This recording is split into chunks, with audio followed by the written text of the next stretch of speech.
When I was in the Senate, I had a number of trade deals that came before me, and I held them all to the same test. Will they create jobs in America? Will they raise incomes in America? And are they good for our national security? Some of them I voted for. The biggest one, a multinational one known as NAFTA, I voted against. And because I hold the same standards as I look at all of these trade deals. But let's not assume that trade is the only challenge we have in the economy. I think it is a part of it, and I've said what I'm going to do. I'm going to have a special prosecutor.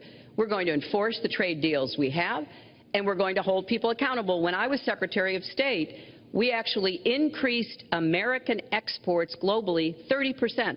We increased them to China 50%. So I know how to really work to get new jobs and to get exports that help to create more new jobs. Well, you haven't done it in 30 years or 26 years. Well, I've been a senator, You haven't done it. And I have been a Secretary of State, and I have Your husband signed NAFTA, which was one of the worst things that ever happened to the manufacturing industry. That is your opinion. You go to New England, you go to Ohio, Pennsylvania, you go anywhere you want, Secretary Clinton, and you will see devastation where manufacturing is down 30, 40, sometimes 50%. NAFTA is the worst trade deal maybe ever signed anywhere, but certainly ever signed in this country. And now you want to approve Trans-Pacific Partnership. You were totally in favor of it. Then you heard what I was saying, how bad it is, and you said, I can't win that debate. But you know that if you did win, you would approve that, and that will be almost as bad as NAFTA. Nothing will ever top NAFTA. That is just not accurate. I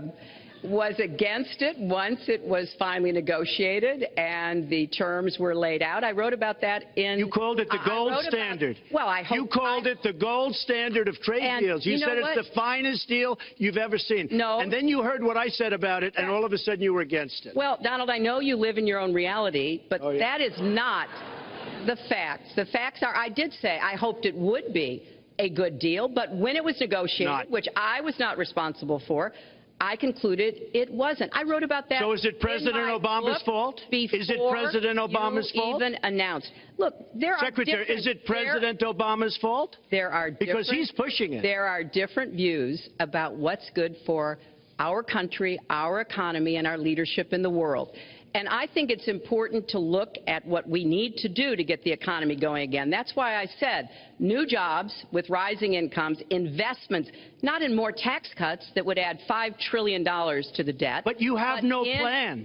Oh, I do. Secretary, in fact, you have no plan. A book about it. It's called Stronger Together. You can pick it up tomorrow. That's about all you folks, at the bookstore or at an airport near you. We're going to move to... But it's because I see this. We need to have strong growth, fair growth, sustained growth.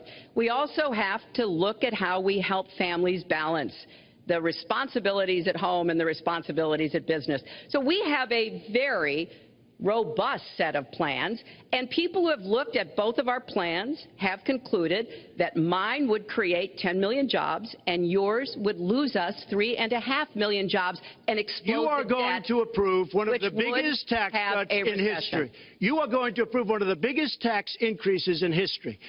You are going to drive business out.